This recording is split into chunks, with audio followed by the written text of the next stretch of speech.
I'm 76 now. My name is Samuel, but who I am matters less than what I've learned along the journey.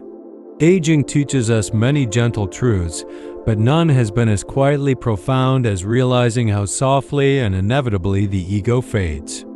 For most of my life, I sought recognition, chased respect, and feared failure above all else. But time is patient. It waits until we are ready to let go, gently releasing our grip on pride. I share these reflections not as a man who has mastered life, but as someone who has come to appreciate the subtle, beautiful freedom of no longer needing to prove anything. If you listen closely, perhaps you'll find your own peace in my stories. Quiet Truth 1: The Quiet Power of Humility. In my 40s, I was a successful executive, confident, ambitious, defined by my title. One afternoon, I gave an important presentation, certain I would dazzle the audience. Instead, I stumbled badly, fumbling my words, feeling my pride shatter publicly. Humiliated, I waited for ridicule, but instead received quiet kindness from colleagues who gently supported me afterward as though my mistakes mattered little. I began to realize humility wasn't weakness, but a quiet strength allowing authentic connection. Humiliation faded, replaced by gratitude for having survived my own fear. Ego had been painfully softened, but beneath it, I discovered the gentle power of humility. True strength comes not from never failing, but from accepting imperfection gracefully. If this truth resonates with you even a little, don't let it go unnoticed. Leave a comment sharing the moment you first met humility. Share this video with someone who might need this quiet reminder. And follow for more reflections that meet you in life's gentler corners. This conversation matters, help it echo further. Quiet Truth 2: Finding Peace Beyond Comparison. My younger self constantly measured my worth against others, salaries, homes, achievements. Comparison was exhausting, a quiet torment hidden behind outward success. Then, at 62, I retired. Suddenly, status symbols vanished overnight. At first, panic filled my days. Who was I without my career, without comparison? Then, one gentle afternoon in my garden, hands in soil, sunlight warm on my shoulders, I felt a quiet peace. It dawned on me that no one was watching, judging, or comparing. Ego's quiet competition had evaporated, leaving only me, content simply being present. Comparison was an illusion that age gently dissolved, revealing a deeper, kinder self beneath. The race I once thought I had to win didn't matter anymore. What mattered was this stillness, this freedom from constantly measuring my value by others' lives. In that quiet surrender, I finally met myself. Quiet Truth 3: Letting go of the need to be right. In my 50s, I prided myself on always having the last word. I argued over dinner, in meetings, even during holidays. I believed being right meant being respected. Winning an argument gave me a rush of quiet addiction to dominance. But slowly, those victories began to feel hollow. One evening, after a particularly sharp exchange with my wife Eleanor, I noticed something different. There was no anger in her eyes, just quiet hurt.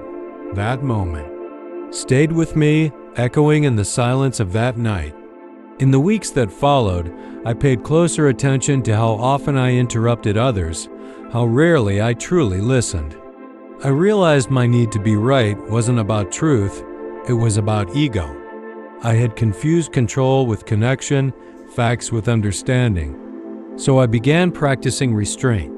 When disagreements arose, I listened instead of preparing my next point. When someone offered a different view, I considered it instead of challenging it. And something unexpected happened. My relationships deepened. My children opened up more. My friendships grew calmer, richer.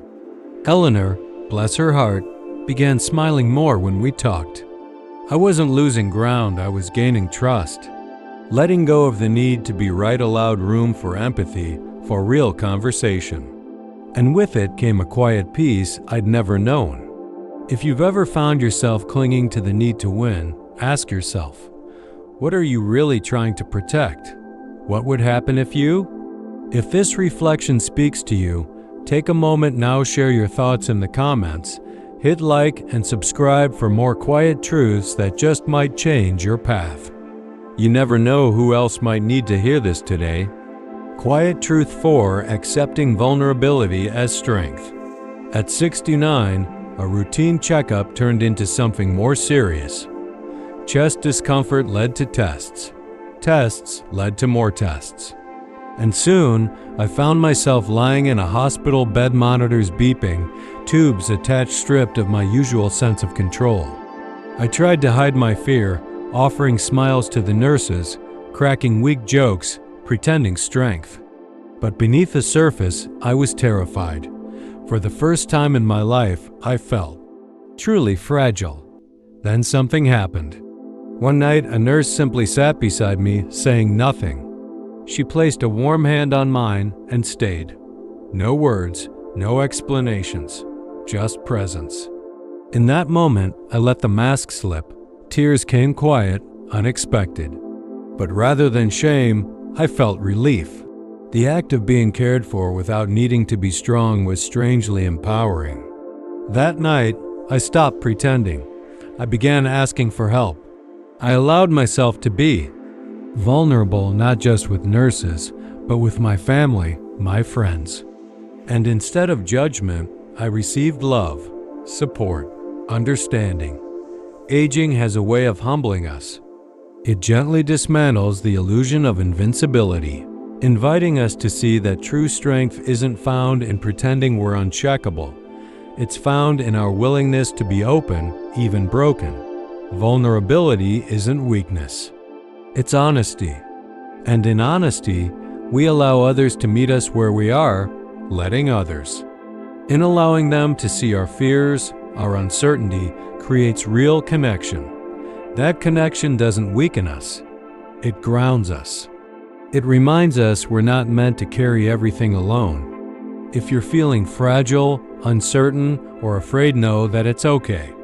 You don't need to hold it all together. Let others in. Show your cracks, that's where light enters. And with age, that light becomes softer, steadier. Not because we've hidden our pain, but because we've learned how to live with it honestly. True courage isn't about showing strength. It's about standing gently in your truth and allowing others to stand with you. Vulnerability is the quietest form of bravery, and it becomes more beautiful with every year we live. Quiet Truth 5: Kindness unites us across differences. I was 71, riding a crowded city bus on a chilly October morning. Passengers sat silently, each in their own world. At the next stop, a young woman in a headscarf stepped on, scanning for a seat. None were open. As she held a pole awkwardly, an older man across the aisle, gruff-looking, arms crossed, unexpectedly stood and offered her his seat. No words exchanged, just a quiet nod. The young woman smiled gently and sat down. Something about that moment silenced the bus in a new way, not with discomfort, but with shared warmth. A simple gesture, yet so powerful. In a world fractured by fear, judgment, and misunderstanding, this one act dissolved a barrier. Kindness does that. It doesn't care about race, religion, politics, or age. It sees a person, a need, and quietly answers. We often imagine kindness as grand and visible, but some of its most transformative moments are quiet, unexpected gestures that bridge divides we didn't even realize we were carrying. I think back to that man, his face lined with time and likely stories I'll never know. Whatever ideas he held, in that moment, kindness led him, not bias, not fear. Just simple, human compassion. That young woman may never know the impact she made on him either. That's the mystery and beauty of kindness. Its echo travels far beyond our awareness. If we let kindness guide us, differences become details, not walls. Even in divided times, kindness can knit together strangers with invisible thread. It doesn't ask us to agree just to see one another, even briefly, as equal, worthy, human. The greatest power of kindness may be this. It quietly reminds us we're more alike than different, that under layers of belief, language, and appearance, there beats the same heart. So if this story stirred something in you, don't let it fade. Share it. Comment with your own moment of unexpected connection. Let this gentle message ripple outward. Because sometimes the quietest gestures speak loudest, and the smallest act of kindness might be the one that unites us all. Quiet Truth 6. Kindness lives on long after the act. In my early 50s, I attended my father's funeral, a day heavy with grief and quiet memory. As people offered condolences, one elderly man I didn't recognize approached me. With gentle eyes, he shared a story. Decades ago, your father helped me keep my business afloat. He never told anyone. If it weren't for him, my family would have gone hungry. I stood in stunned silence. My father had never spoken of this. This man wasn't family. He wasn't a lifelong friend. Just someone quietly changed by a kindness that expected nothing in return. That moment reshaped how I viewed legacy. Kindness, I realized, doesn't need to be remembered to matter. Its true power lies in how it silently alters the paths of others. Since that day, I've looked for ways to quietly help, not for praise, but because I understand now, the ripple never ends. We often chase visible impact plaques, applause, recognition. But the most lasting influence may be the invisible one. The kind word that gives someone hope, the silent generosity that prevents despair, the unseen support that carries someone through the night. Kindness lives longer than we do. It lingers in lives we've touched, shaping futures we'll never witness. What greater legacy could we hope for than this? When I'm gone, I don't need monuments or accolades. I hope that somewhere, someone tells a story not about my accomplishments, but about a moment I helped them quietly, with no one watching. That will be enough. Let kindness be your legacy. Not for memory's sake, but for the quiet lives it will continue to shape long after you're gone. Final reflection, the gentle liberation. Now at 76, I reflect deeply on ego's quiet fading. What once felt like loss of status, identity, power has become liberation. The years gently peeled away my need to prove myself, to be admired, to be right. I no longer chase applause. Instead, I find peace in stillness and simplicity in being. My younger self believed strength came from dominance, from accomplishment, from being known. But with age, I've learned the opposite. Strength is humility, vulnerability, self-forgiveness. Ego is heavy. Letting it go gently gradually makes room for clarity and peace. True liberation isn't loud. It arrives softly and only when we're ready to receive it. If you're listening now, ask yourself gently, what are you still holding on to? What pride, fear, or self-judgment quietly weighs you down? What might your life feel like if you simply let go? I promise you, freedom doesn't come from winning. It comes from releasing the need to let age soften you. Let it remind you of what truly matters. If any part of my journey echoed something in you, don't let it remain a quiet thought. Leave a comment. Share your own story of letting go or one you're still holding on to.